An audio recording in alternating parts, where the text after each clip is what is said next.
Assalamualaikum warahmatullahi wabarakatuh. Selamat pagi pemirsa Trans 7. Hasanah Ensiklopedia Islam Dunia pagi ini kembali hadir ke hadapan Anda untuk berbagi pengetahuan dan saling menasihati dalam kebajikan. Satu fenomena menarik, kini banyak orang yang menekuni tasawuf atau sering disebut juga dengan sufi. Memang bukan hal yang baru, karena tasawuf sendiri sudah mulai dikenal sekitar tahun 200 Hijriah atau sekitar tahun 900-an Masehi. Yang sekarang berkembang, tasawuf digemari karena dianggap bisa menjadi obat penenang jiwa di tengah kegelisahan kehidupan modern. Perkembangan ini tidak serta-merta menghilangkan kontroversi tasawuf atau sufi itu sendiri. Sejak dulu sampai sekarang, seakan tidak pernah ada habisnya bahasan tasawuf ini. Bagaimana sebenarnya Islam memandang permasalahan ini? Ada apa sebenarnya dengan ajaran tasawuf? Sehingga banyak ulama yang terus mengkritisi tokoh-tokoh yang menyebarkan ajaran tasawuf. Bahkan ulama yang mempunyai gelar Hujatul Islam, Imam Al-Ghazali, sempat mengkritisi para tokoh penyebar paham tasawuf seperti Al-Hallaj dan Ibnu Arabi. Sebenarnya apa makna tasawuf itu sendiri? Dan bagaimana perkembangan tasawuf yang sebenarnya? Apakah memang benar tasawuf dibubuhi oleh beberapa ajaran di luar Islam? Wallahu a'lam.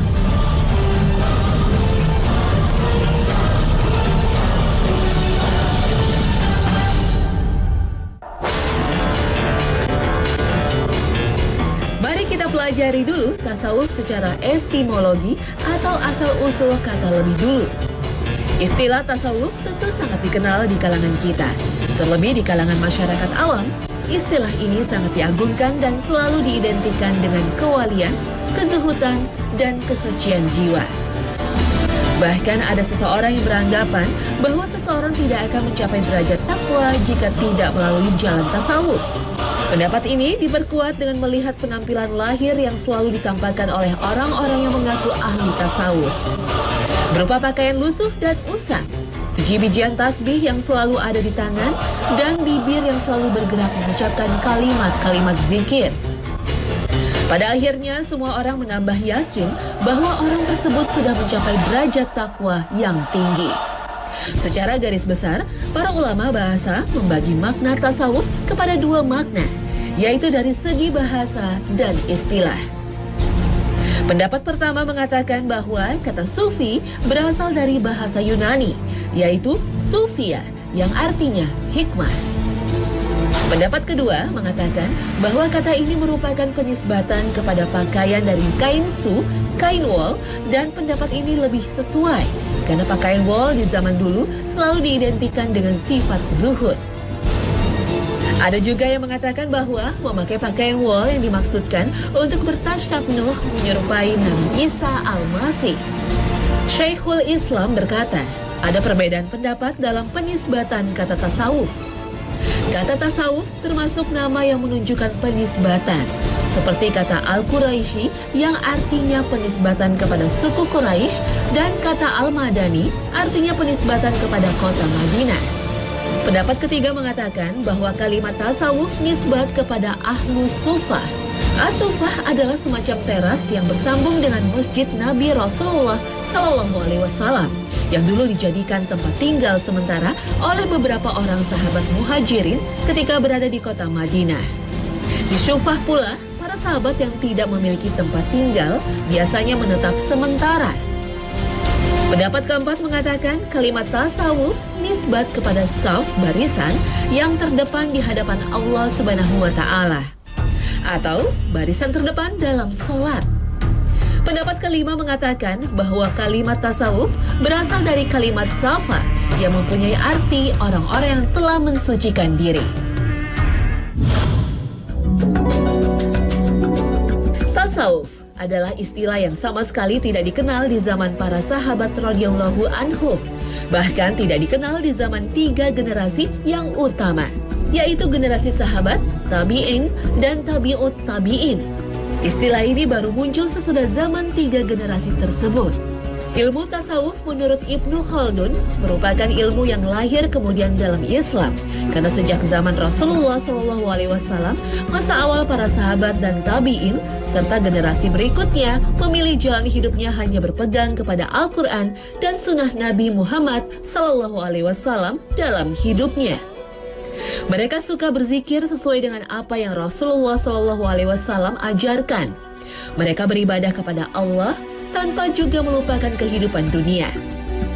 Akan tetapi setelah banyak orang Islam yang mengejar kehidupan dunia pada abad kedua dan setelahnya, maka orang-orang mengarahkan hidupnya kepada ibadah yang disebut sufiyah dan mutasawifin. Orang-orang inilah kemudian yang mengembangkan dan mengamalkan tasawuf yang kemudian diadopsi pemikirannya sampai sekarang ini. Syekhul Islam berkata, adapun lafaz sufiyah adalah suatu lafaz yang tidak dikenal di kalangan 3 generasi yang utama. Lafaz ini baru dikenal dan dibicarakan setelah 3 generasi tersebut dan telah dinukil dari beberapa orang imam 3 generasi tersebut dan telah dinukil dari beberapa orang imam dan syekh yang membicarakan lafaz ini. Seperti Imam Ahmad bin Hambal, Abu Sulaiman, Ad-Darani, dan yang lainnya. Dan juga diriwayatkan dari Sufyan Ats-Tsauri bahwasannya beliau membicarakan lafaz ini, dan ada juga yang meriwayatkan dari Hasan Al-Basri.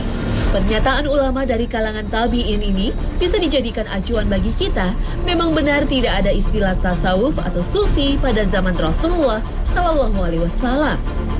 Secara realita, sikap dan bentuk ibadah ada yang menyerupai dengan kehidupan dan ajaran Rasulullah SAW. Seperti sikap zuhud, warok, qanaah, syukur, sabar, dan lain sebagainya. Kumpulan dari sikap mulia ini dirangkum dalam sebuah nama, yaitu tasawuf. Lahirnya tasawuf memiliki banyak versi. Secara historis, yang pertama kali menggunakan istilah tasawuf adalah seorang zahid yang bernama Abu Hashim Al-Kufi dari Irak. Ada anggapan bahwa lahirnya ilmu tasawuf bukan bersamaan dengan lahirnya Islam. Tetapi lahirnya tasawuf itu merupakan perpaduan dari berbagai ajaran agama yang ada. Di Basrah terjadi sikap berlebih-lebihan dalam zuhudan dan ibadah yang tidak pernah ada di kalangan semua warga kota lainnya. Tentang berapa jumlah tangga atau maqamat yang mesti ditempuh oleh seorang sufi untuk sampai menuju Tuhan, di kalangan para sufi tidak sama pendapatnya. Muhammad Al-Kalabazi dalam kitabnya Al-Taruf li Mazhab Ahlu Al-Tasawuf menyebut ada beberapa tingkatan yang mesti dipelajari oleh para sufi untuk mencapai derajat penyatuan diri dengan Tuhannya. Di antaranya adalah: pertama, sifat az-zuhud. Secara harfiah, zuhud berarti tidak ingin kepada sesuatu yang bersifat keduniaan. Selanjutnya, Al-Qushairi mengatakan, zuhud adalah orang yang diberikan nikmat berupa harta yang halal, kemudian ia bersyukur dan meninggalkan dunia itu dengan kesadarannya sendiri. Menurut para sufi, zuhud adalah merupakan salah satu pokok ajaran penting dalam rangka mengendalikan diri dari pengaruh kehidupan dunia.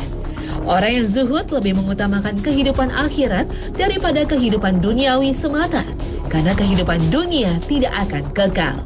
Sebagaimana Allah berfirman yang artinya, katakanlah, kesenangan di dunia ini hanya sebentar, dan akhirat itu lebih baik bagi orang-orang yang bertakwa. Dan kamu tidak akan dianiaya sedikit pun. Al-Quran Surah An-Nisa ayat 77. Kedua, sifat at-taubah. Kalimat taubah berasal dari bahasa Arab, yaitu dari kata taba yatubu taubatan, yang artinya kembali. Sedangkan taubat yang dimaksud oleh kalangan sufi adalah memohon ampun atas segala dosa dan kesalahan disertai janji yang sungguh-sungguh tidak akan mengulangi perbuatan dosa tersebut dan disertai dengan melakukan amal soleh. Taubat yang sebenarnya dalam paham sufisme adalah lupa akan segala hal kecuali hanya ingat kepada Allah Subhanahu wa Ta'ala semata yang melebihi segala-galanya. Ketiga, sifat al-wara. Secara harfiah, al-wara artinya soleh, menjauhkan diri dari perbuatan dosa. Kata ini selanjutnya mengandung arti menjauhi hal-hal yang tidak baik. Dan dalam pengertian sufi, al-wara adalah meninggalkan segala yang di dalamnya terdapat keraguan-raguan antara halal dan haram, syubhat. Sebagaimana yang disabdakan Rasulullah Shallallahu Alaihi Wasallam dalam sebuah hadisnya yang sahih, yang artinya, barang siapa yang dirinya terbebas dari syubhat, maka sesungguhnya ia telah terbebas dari yang haram. Hadis riwayat Bukhari. Keempat, sifat al-hal. Al-hal merupakan keadaan mental seperti perasaan senang, sedih, takut, dan sebagainya. Atau dalam bahasa Arab disebut dengan sebutan al-khawf, takut, atau wadu, rendah hati, al-taqwa, tunduk, berterima kasih, al-syukru, dan lain sebagainya. Kelima, sifat al-mahabbah. Kata mahabbah berasal dari kata ahabba yuhibu mahabbatan, yang secara harfiah mengandung arti mencintai secara mendalam atau kecintaan yang mendalam. Dalam Mu'jam al-Falsafi, Jamil Shaliba mengatakan mahabbah adalah lawan kata dari al-baghdh, yaitu cinta lawan dari benci. Al-mahabbah biasa diartikan juga dengan al-wadud, yaitu yang sangat mengasihi dan menyayangi. Selain itu, mahabbah dapat pula berarti kecenderungan pada sesuatu yang sedang berjalan dengan tujuan untuk memperoleh kebutuhan yang bersifat material maupun spiritual, seperti cintanya seseorang yang sedang kasmaran pada sesuatu yang dicintainya, orang tua pada anaknya, seseorang pada sahabatnya, suatu bangsa terhadap tanah airnya, seseorang cinta terhadap harta yang ia punyai, dan lain sebagainya. Sebagaimana Allah berfirman yang artinya, dijadikan indah pada pandangan manusia, kecintaan kepada apa-apa yang diingini, yaitu wanita-wanita, anak-anak, harta yang banyak dari jenis emas, perak, kuda pilihan, binatang-binatang ternak, dan sawah ladang. Itulah kesenangan hidup di dunia. Dan di sisi Allah lah tempat kembali yang baik, surga. Al-Quran Surah Ali Imran ayat 14. Mahabbah pada tingkat selanjutnya dapat pula berarti suatu usaha yang disertai dengan sungguh-sungguh untuk mencapai tingkat rahaniyah tertinggi dengan tercapainya gambaran yang mutlak, yaitu kecintaan kita kepada Allah Subhanahu wa Ta'ala. Keenam, sifat al-ma'rifah. Dari segi bahasa, ma'rifah berasal dari kata arafah, ya'rifu, irfan, ma'rifah, yang artinya pengetahuan atau pengamalan. Dan bisa juga diartikan pengetahuan tentang hakikat agama, yaitu ilmu yang lebih tinggi daripada ilmu biasa yang didapat oleh orang-orang pada umumnya. Selanjutnya, ma'rifah digunakan untuk menunjukkan pada salah satu tingkatan tasawuf dalam arti sufistik. Ma'rifah diartikan sebagai pengetahuan mengenal Tuhan melalui hati sanubari yang didasarkan kepada ilmu tata cara mengenal dan mencintai Tuhan, atau dalam bahasa Arab disebut al-ma'rifah wal mahabbah. Imam Al-Ghazali mengatakan orang yang mempunyai ma'rifah tentang Tuhan yaitu arif, tidak mengatakan ya Allah atau ya Rabb, karena memanggil Tuhan dengan kata-kata serupa ini menyatakan bahwa Tuhan ada di belakang tabir. Orang yang duduk berhadapan dengan temannya tidak akan memanggil temannya itu. Imam Al-Ghazali lebih lanjut mengatakan, ma'rifah dan mahabbah itulah setinggi-tingginya tingkat yang dapat dicapai seorang sufi. Dan pengetahuan yang diperoleh dari ma'rifah lebih tinggi kualitasnya dari sekedar pengetahuan yang diperoleh oleh akal tanpa adanya bimbingan dari ilmu agama yang benar dan lurus. Sekarang ini banyak sekali aliran-aliran di dalam tasawuf. Di Indonesia dikenal dengan torekot atau tarekat. Biasanya yang membedakan hanyalah pada jenis-jenis zikir yang mereka amalkan. Sebuah torekot dipimpin seorang mursyid yang dipercaya memiliki beragam karomah atau kemampuan di luar nalar yang hanya bisa dicapai di tingkatan tertentu, mursyid ataupun wali. Mursyid ini bagi kalangan tasawuf diyakini akan mengantar semua jamaahnya untuk bertemu langsung dengan Nabi Muhammad di surga kelak. Secara umum penganut tasawuf akan melalui 3 tingkatan. Tingkatan pertama yakni syariat, mereka yang masih beribadah sesuai dengan syariat. Tingkat berikutnya hakikat, dan tertinggi hakikat. Jika sudah mencapai tingkat hakikat, mereka percaya Allah Subhanahu wa Ta'ala bersama mereka, menyatu dan tidak perlu lagi menjalankan syariat agama. Cukup dengan berbagai zikir, para mursyid atau walilah yang diyakini bisa mencapai posisi ini.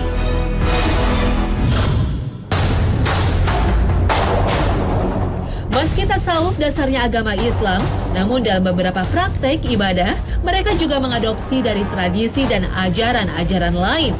Umpamanya mereka meniru kebiasaan Nabi Isa alaihissalam berpuasa di siang hari, lalu beribadah sepanjang malam. Hal inilah yang memicu kaum sufi yang ortodok atau ekstrim, mereka menjalankan puasa selama-lamanya. Lalu sepanjang malam mereka pergunakan untuk melakukan sholat dan berzikir. Maryam sendiri sebelum melahirkan Isa alaihissalam, termasuk anggota biarawati di bawah bimbingan Nabi Zakaria, sangat menekuni ajaran spiritual, berpuasa di siang hari, berzikir, dan bertafakur di malam hari. Kemudian perkembangan agama Kristen pada masa berikutnya, para pendeta atau rahib semakin banyak menekuni kehidupan spiritual dengan cara zuhud dan bertapa untuk menunjukkan kecintaan kepada Tuhannya. Hal semacam ini dalam ajaran Islam justru kurang pas dengan kebiasaan Nabi Muhammad SAW. Bukankah Rasulullah adalah orang yang paling takut dan paling bertakwa kepada Allah Subhanahu wa Ta'ala di dunia ini? Bukankah agama Islam adalah agama yang telah sempurna dari segi hakikat dan syariatnya? Rasulullah sendiri dalam menjalankan kehidupannya, beliau beribadah, istirahat di malam hari, berpuasa dan berbuka, bahkan ia juga menikah seperti manusia pada umumnya. Rasulullah SAW bersabda yang artinya, Anas bin Malik menerangkan bahwa 3 orang sahabat berkunjung ke rumah istri Rasul menanyakan tentang ibadahnya. Tatkala mereka mendapat penjelasan, masing-masing mengambil kesimpulan dan mengatakan, bagaimana kita ini dibanding dengan Rasul SAW yang sudah dijamin mendapat ampunan Allah, baik yang telah berlalu maupun yang mendatang. Di antara mereka ada yang berjanji, saya mau sholat malam selamanya. Yang kedua mengatakan, saya akan saum tiap hari sepanjang tahun. Yang lain lagi mengatakan, saya tidak akan menikah dan akan menjauhi wanita. Tidak lama kemudian, Rasul tiba dan bersabda, kalian mengatakan begitu, begini, demi Allah, aku yang paling takut pada Allah dan paling takwa padanya. Namun ingat, aku saum, tapi suka berbuka. Aku sholat, tapi juga tidur. Dan aku juga menikah dengan beberapa wanita. Barang siapa yang tidak menyenangi sunnahku, bukan dariku. Hadis riwayat Al-Bukhari.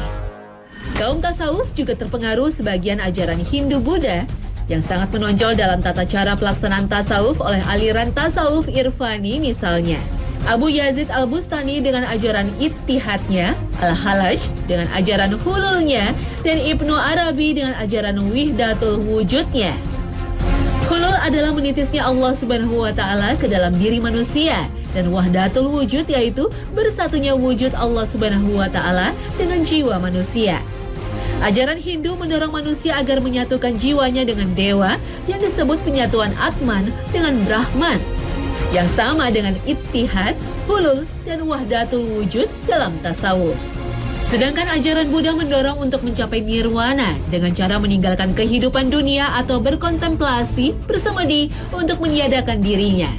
Dalam tasawuf dikenal dengan fana dan al-baqa, yang mengajarkan kepada anggotanya untuk meninggalkan keduniawian dan mencapai kekekalan dengan sedekat-dekatnya dengan Allah. Tasawuf juga terpengaruh pemikiran filsafat, umpamanya pendapat Pitagoras. Pitagoras berpendapat bahwa roh manusia bersifat kekal, yang selalu ingin menempati surga, tetapi tidak dapat menempati surga bila telah dikotori oleh jasmani yang sangat menyenangi kehidupan duniawi. Orang-orang sufi pun kebanyakan seperti ini, yakni meninggalkan hidup duniawi, lebih fokus untuk akhirat dengan memperbanyak zikir. Bagi seorang muslim, dunia memang penjara.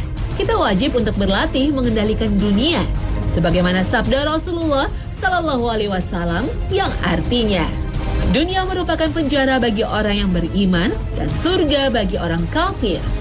Hadis riwayat Ahmad dan Muslim yang bersumber dari Abu Hurairah. Ada juga pengaruh pemikiran Plotinus di Iskandaria yang juga terkenal dengan teori emanasi. Teori tersebut mengatakan segala yang ada merupakan pencarian dari Zat yang Maha Esa, dan sesuatu tersebut akan kembali lagi kepadanya. Karena itu disyariatkan mensucikan diri dari kotoran dengan cara meninggalkannya, sehingga ia bisa menyatu dengan Tuhannya. Hal ini tentunya menjadi bahan sorotan bagi para penganut tasawuf modern atau tasawuf sunni. Antara lain Imam Al-Ghazali mengatakan bahwa tidak pernah terjadi ada hamba dapat menyatu dengan Tuhannya lalu menjadi Tuhan. Karena seorang hamba berposisi sebagai tercipta, sementara Allah Subhanahu wa Ta'ala adalah sang pencipta makhluk kedua wujud ini tidak dapat dileburkan menjadi satu wujud. Dan yang bisa dilakukan oleh seorang hamba adalah mendekatkan dirinya kepada sang pencipta, maka sang pencipta pun akan kembali dekat dengan seorang hambanya. Sebagaimana firman Allah Subhanahu wa Ta'ala yang artinya, dan kami lebih dekat kepadanya daripada urat lehernya. Al-Quran Surah Kahf ayat 16.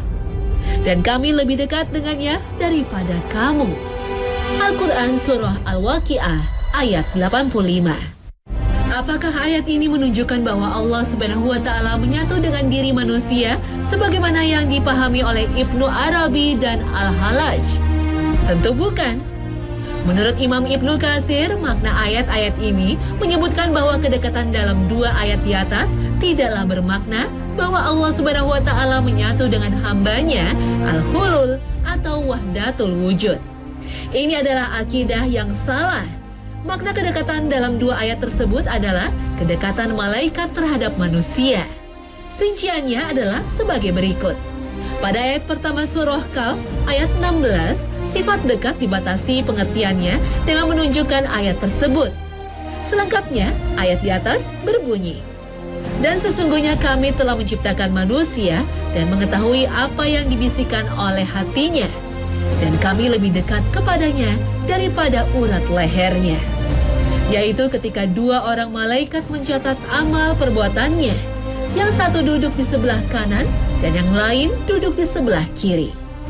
Tidak suatu ucapan pun yang diucapkan seseorang, melainkan ada di dekatnya malaikat pengawas yang selalu hadir. Al-Quran Surah Kahf ayat 16 hingga 18. Firman Allah Subhanahu wa Ta'ala yang berbunyi ketika dua orang malaikat mencatat amal perbuatannya adalah dalil yang menunjukkan bahwa yang dimaksud oleh ayat di atas adalah dekatnya dua malaikat yang mencatat amal. Sedangkan pada ayat kedua surah Al-Waqi'ah ayat 85, kata dekat di situ berkaitan dengan keadaan seseorang yang sakratul maut. Padahal yang hadir dalam sakratul maut adalah para malaikat. Berdasarkan firman Allah Subhanahu wa Ta'ala yang artinya, sehingga apabila datang kematian kepada salah seorang di antara kamu, malaikat-malaikat kami akan mewafatkannya, dan malaikat-malaikat kami itu tidak akan melalaikan kewajibannya. Al-Quran Surah Al-An'am ayat 61. Maka kedekatan yang dimaksud adalah kedekatan malaikat mau yang diutus Allah untuk mencabut nyawa seorang hamba.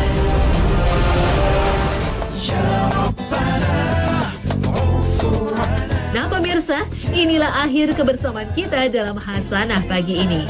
Mudah-mudahan dengan mengetahui hakikat tasawuf yang sebenarnya, kita bisa membedakan mana tasawuf yang boleh dan mana tasawuf yang tidak boleh. Dan semoga dengan pembahasan ini bisa memperluas hasanah keilmuan kita. Mudah-mudahan Allah senantiasa membimbing kita agar selalu berada dalam jalan yang Allah ridhoi. Terima kasih atas perhatian Anda dan wassalamualaikum warahmatullahi wabarakatuh.